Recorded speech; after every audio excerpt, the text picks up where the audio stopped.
La Bible dit dans Ésaïe, chapitre 46, et le verset 1, « Belle s'écoule, Nebo tombe. On met leurs idoles sur des animaux, sur des bêtes. Vous les portiez, et voilà, chargé, devenu un fardeau pour l'animal fatigué. » Prions. Merci Seigneur pour tout ce que tu nous enseignes dans ta parole. Merci pour ta miséricorde, ta grâce et ton amour. Guide-nous, aide-nous, pardonne-nous. Que ton nom soit glorifié, Jésus. Dans ton nom, je te prie. Amen. Et voilà, Dieu parle des idoles qu'il n'aime pas, parce que nous devons adorer le Créateur. Nous sommes les serviteurs de Dieu, on doit le servir, on est né pour servir Dieu. Il y a des faux dieux, et il remarque ce qui est bizarre des idoles. Les êtres humains font des idoles, puis ils les mettent sur des animaux, et ce sont des fardeaux pour des animaux, un fardeau. Dieu n'est pas comme ça. Il nous porte. Ça, c'est la différence. Donc, il va le dire dans le verset 2. Ils sont tombés. Ils se sont écroulés ensemble. Ils ne peuvent sauver le fardeau. Et ils s'en vont eux-mêmes en captivité. C'est-à-dire quand l'armée des ennemis vient, ils vont tout voler, même les idoles. Et donc, les idoles seront en captivité. Donc, ça ne fait pas de sens. Ce n'est pas un Dieu. C'est évident, l'argent n'est pas un Dieu. Des médecins, des hommes de science, des athées. Le monde, rien dans le monde qu'on peut voir qui est fait de matériel et physique. Rien ne peut vous sauver. Et ne peut pas vous porter non plus, ne peut pas vous aider. Il vous faut Dieu, le seul vrai Dieu. Verset 3, « Écoutez-moi, maison de Jacob, et vous tous, reste de la maison d'Israël. Vous que j'ai pris à ma charge dès votre origine, que j'ai porté dès votre naissance. » Oh, c'est lui qui nous a portés toujours, il le dit. Il nous a portés dans ses bras, parce qu'il nous aime. Il nous porte dès notre naissance. Parce que nous sommes nés par la volonté de Dieu, c'est lui qui nous a donné la vie sur la terre. Et c'est lui qui veut nous donner la vie éternelle. C'est exactement pourquoi Jésus a dit dans l'Évangile selon Jean chapitre 3, il faut naître de nouveau. Dieu vous a donné la vie, il vous a gardé, il vous a protégé, il vous a amené, il vous a porté. Depuis votre naissance, il était là, il a agi dans votre vie, il a un dessein pour votre vie, il a une raison que vous êtes là, toujours, encore. Vous n'êtes pas encore mort, vous allez mourir, peut-être aujourd'hui, peut-être demain, mais pas encore parce que Dieu vous donne le souffle de la vie, parce qu'il vous aime, il vous a créé pour une raison, pour découvrir pourquoi vous êtes là. Et je peux le dire, vous êtes là pour servir Dieu. Vous êtes là pour avoir une vie, une conduite de sainteté. Vous êtes là pour adorer Jésus-Christ et le connaître. Jusqu'à votre vieillesse, je serai le même.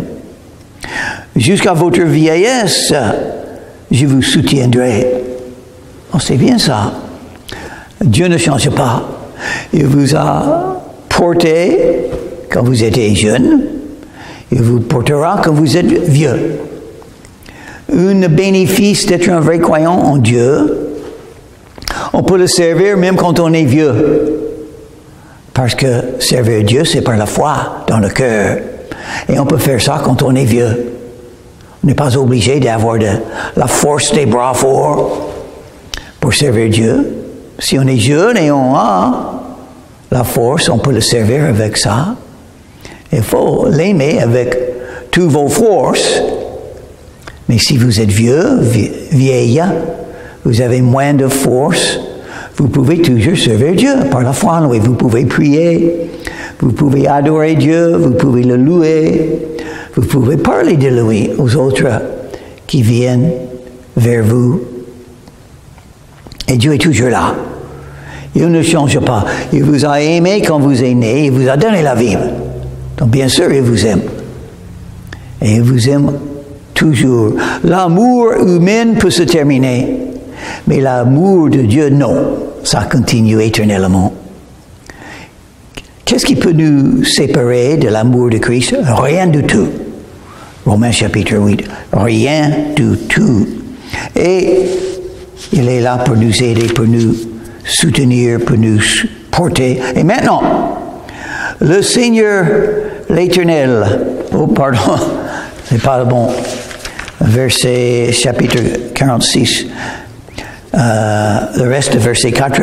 Je l'ai fait et je veux encore vous porter, vous soutenir et vous sauver. Il est le Sauveur. Il nous sauve des détresses, il nous sauve du péché, il nous sauve du malin, il nous sauve des ténèbres spirituelles, il nous sauve des non-croyants, des autorités, il nous sauve. Parce qu'il est Dieu et il décide. À qui me comparerez-vous pour le faire mon égal? À qui me ferez-vous ressembler pour que nous soyons semblables? Personne. Rien. Rien n'est semblable à Dieu. Il est le grand Dieu. Il est merveilleux. Il est doux. Il vous aime. Il est tout puissant. Il est toujours avec vous. C'est une des promesses et il parle de ça. Il est toujours là pour vous soutenir, pour vous aider, pour vous protéger. Ils versent l'or de leur bourse. Ils pèsent l'argent à la balance. Ils paient un orfèvre pour qu'il en fasse un Dieu. Et ils se prosternent et adorent. Et donc, c'est bête. Ça ne fait pas de sens, n'est-ce pas? C'est ce que Dieu dit. Mais vous ne pouvez avoir qu'un seul Dieu.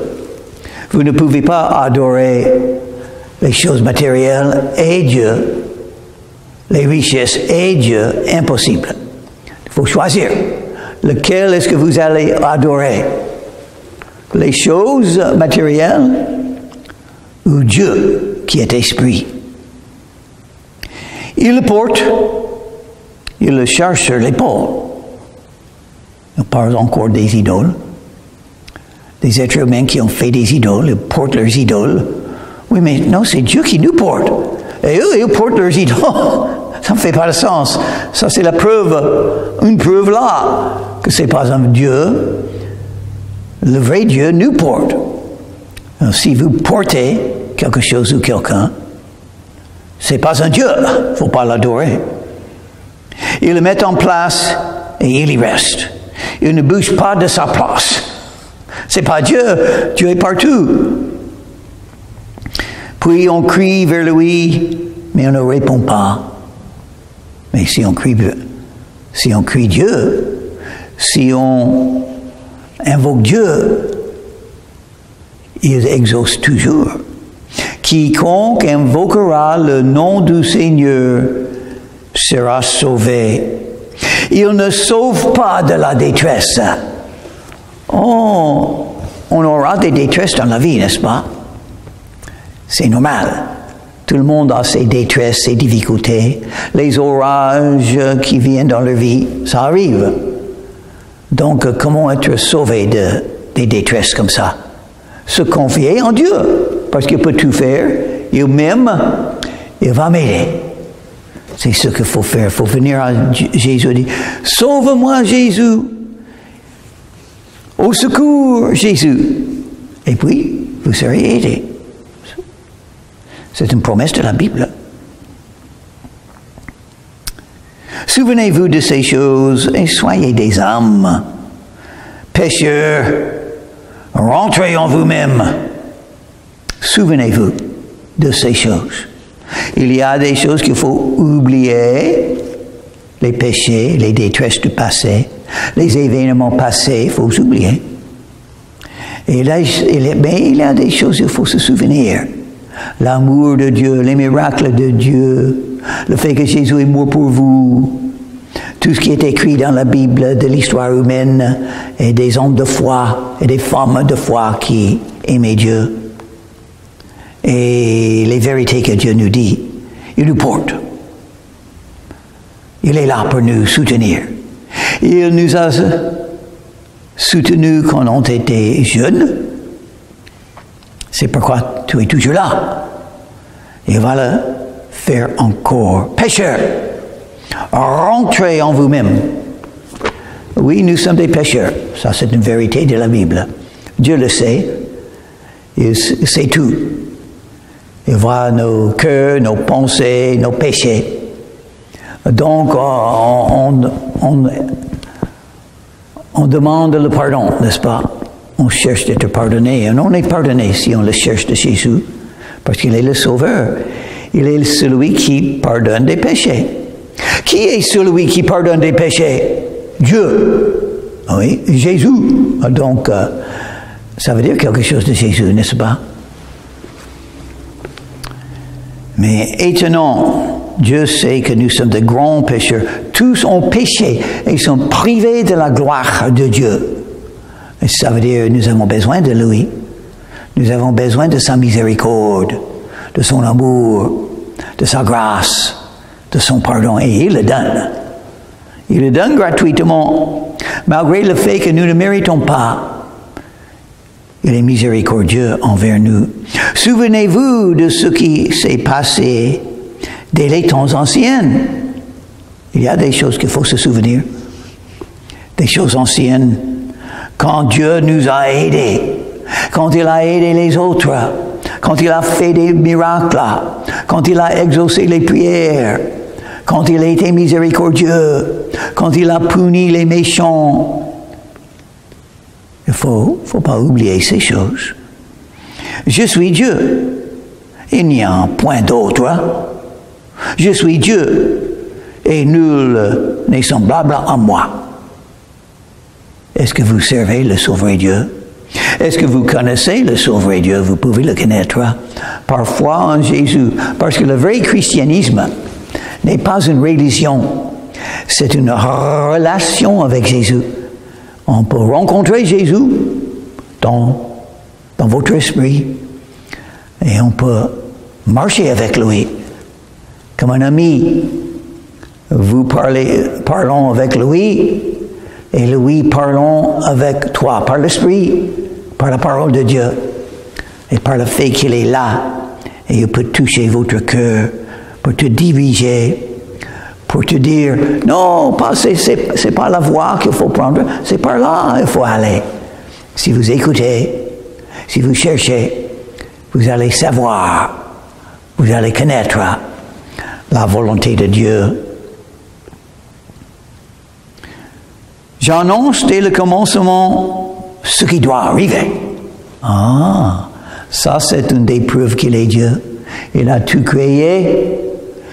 Il vous a toujours porté et il annonce l'avenir. Parce qu'il a un avenir pour vous. Un avenir qui est bon et merveilleux et super.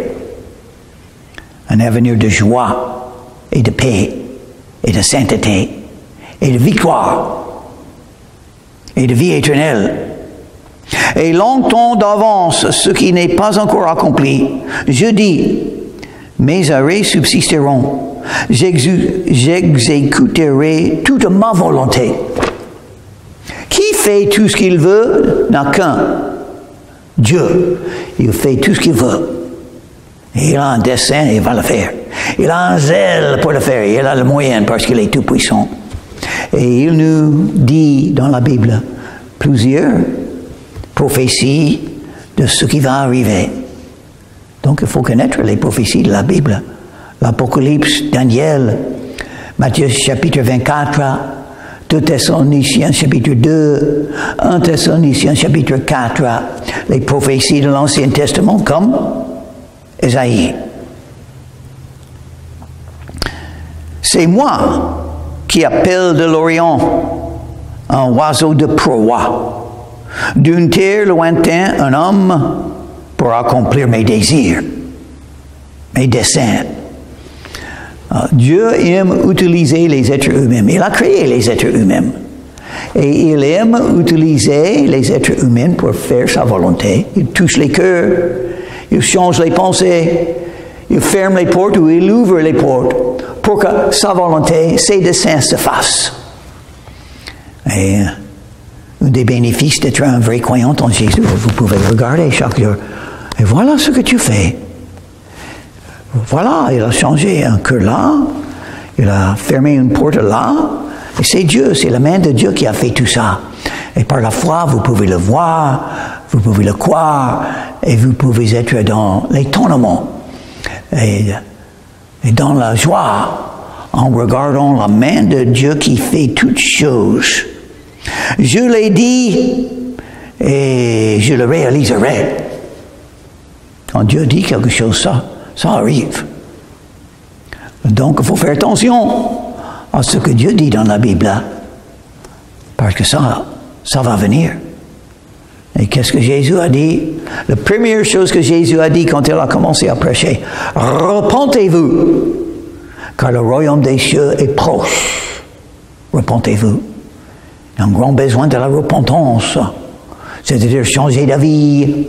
Vous êtes sur une voie qui va vers la destruction, vers les détresses, vers les problèmes, vers le jugement. Il faut changer de voie. Il faut venir à Jésus et croire en lui et commencer à le suivre.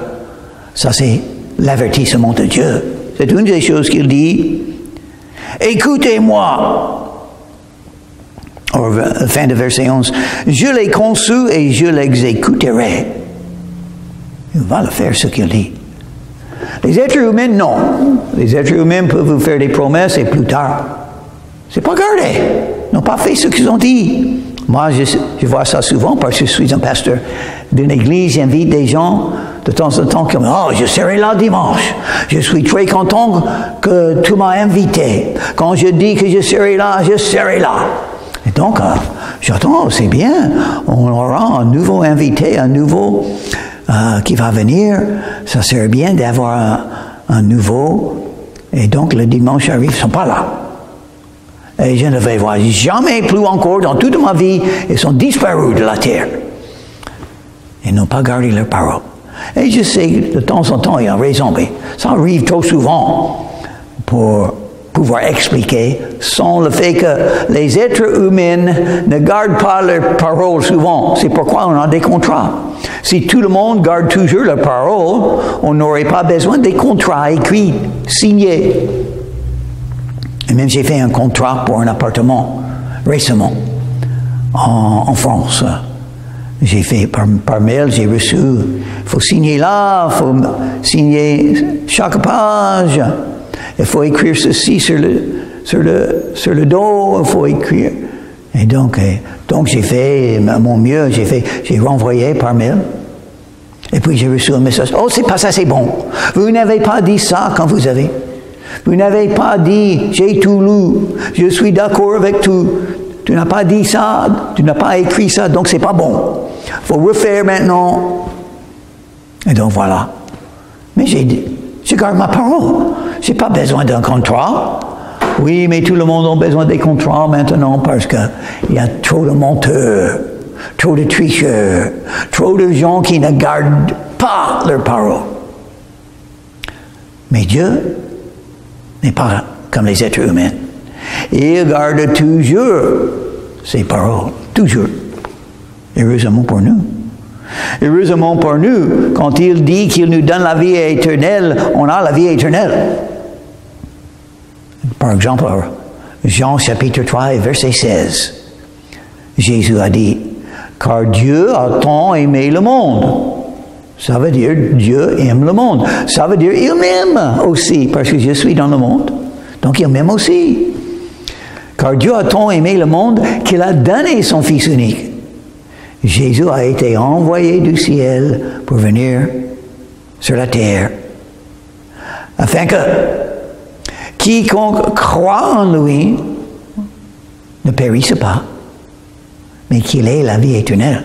Oh, une possibilité de périr. Mon nom peut périr. Mon nom peut aller en l'enfer. Oui, ça c'est une possibilité. Non, ça pas si vous croyez en Jésus. Dieu a tant aimé le monde qu'il a donné son Fils unique afin que quiconque, ça veut dire moi aussi, je suis quelqu'un qui croit en Jésus. À l'âge de 19 ans, j'étais à genoux, j'ai invoqué le nom de Jésus pour me pardonner. Il était là, mon esprit l'a vu, j'ai pas vu avec mes yeux parce que mes yeux étaient fermés, mais il était là. Jésus-Christ vivant. Jésus est ressuscité des morts. Ça veut dire il est vivant et ça veut dire vous pouvez le rencontrer. Moi, j'ai rencontré à l'âge de 19 ans. Maintenant, toutes les promesses de la Bible sont pour moi. Il est toujours avec moi. Et, selon Jean 3,16, j'ai la vie éternelle. Quiconque croit en lui ne périsse pas, mais qu'il ait la vie éternelle. C'est une promesse de Dieu. Et Dieu garde toujours ses promesses. Tout ce qu'il dit, il fera toujours. Donc moi, j'ai la vie éternelle. Je ne peux pas périr. Je vais vivre éternellement dans le paradis avec Dieu et Jésus et tous les autres croyants. Oh, c'est bien ça. C'est bien. Et beaucoup d'autres choses que Dieu a dit et chacun des choses, il gardera. Écoutez-moi, gens endurcis de cœur, ennemis de la droiture. Oh, Dieu sait les hommes. Il nous a appelés déjà pécheurs, dans verset 8. Maintenant, il nous dit endurcis de cœur. Ça, c'est le problème. Est-ce que vous avez jamais essayé à parler avec les gens de Jésus, du salut, de la Bible, de Dieu? Vous allez rencontrer des gens endurcis de cœur. Et ça, c'est le problème. Mais il faut permettre à Dieu de changer votre cœur. Il peut changer un cœur de pierre dans un cœur de chair. Ça veut dire un cœur normal, un cœur humain qui doit pouvoir être touché par la vérité, par cette parole, cette invitation de venir à Jésus. Dieu peut le faire. Moi, je ne peux pas. Les cœurs endurcis comme ça, moi, je ne peux pas toucher. Mais Dieu peut. Et il peut m'utiliser s'il veut me donner la grâce pour porter du fruit comme ça. Il aime utiliser les croyants. Parce que la parole de Dieu est puissante et ça peut entrer dans le cœur et ça peut changer le cœur.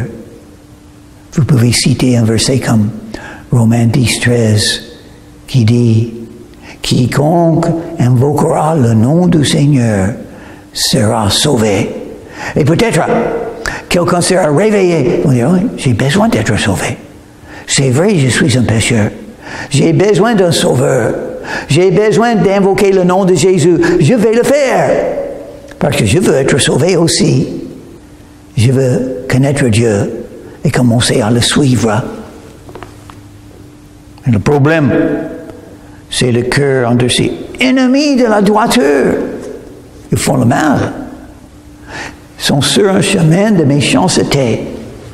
C'est pourquoi il faut tourner vers Jésus. Il faut se repentir et venir à Jésus. Parce que ils sont des ennemis. Mais qui va gagner si vous êtes un ennemi de Dieu? Si vous êtes contre Dieu, contre l'idée de Dieu, contre l'appel de venir à Jésus, qui va gagner? Pas vous. Un être humain? Oui, vous avez le choix. Dieu vous a donné le choix. Et vous pouvez rester endurci toute la vie. Mais vous serez détruit. si vous faites ça. Et Dieu veut vous sauver. Mais c'est vrai, il vous a donné le choix. Il faut choisir Jésus. Il faut venir à Jésus et il vous sauvera. Et vous saurez l'amour de Dieu, la paix. C'est beaucoup mieux d'être un ennemi toujours dans la guerre contre Dieu. Ça, c'est pas bon. Mais, malgré le fait que nous sommes pécheurs, nous sommes endurcis de cœur, ennemis de la droiture, qu'est-ce qu'il dit? Écoutez-moi. Écoutez-moi. Dieu vous donne la bonne nouvelle. Écoutez la bonne nouvelle et l'obéir. Venez à Jésus et vous serez sauvés. Parce que ça, c'est l'œuvre de Dieu maintenant. Il annonce l'Évangile. Il envoie les croyants pour rendre le témoignage et pour parler de Jésus. Vous pouvez écouter parce que Dieu est là. Et même la fin de la Bible, Apocalypse, le dernier chapitre, dit l'Esprit et l'époux dit viens. Venez à Jésus. Une invitation. Même Jésus a dit, Apocalypse chapitre 3, verset 20, voici, je me tiens à la porte et je frappe. Si quelqu'un entend ma voix et ouvre la porte, j'entrerai chez lui, je souperai avec lui et lui avec moi. Jésus est poli, il ne se force pas, il frappe doucement sur votre cœur. C'est à vous d'ouvrir la porte et de l'inviter là-dedans. Et il entrera. Il vous sauvera de vos péchés. Et verset 13 dit, je fais approcher ma justice. Il n'est pas loin. Et mon salut, il ne tardera pas. Je mettrai le salut en Sion et ma gloire sur Israël. Et il veut vous donner le salut aussi, vous sauver de vos péchés, vous donner la vie éternelle. Il faut simplement invoquer le nom de Jésus, ce nom puissant qui peut vous sauver. Prions. Merci Seigneur Jésus pour le salut que tu nous donnes. Merci que tu nous aimes malgré le fait que nous sommes des pécheurs. Et souvent, avec les cœurs endurcis, souvent les ennemis de la droiture, parce que nous sommes tellement méchants. Mais merci que tu nous aimes malgré ça. Change nos cœurs, touche nos cœurs, sauve les âmes. Que ton nom soit glorifié, Seigneur Jésus-Christ. Amen.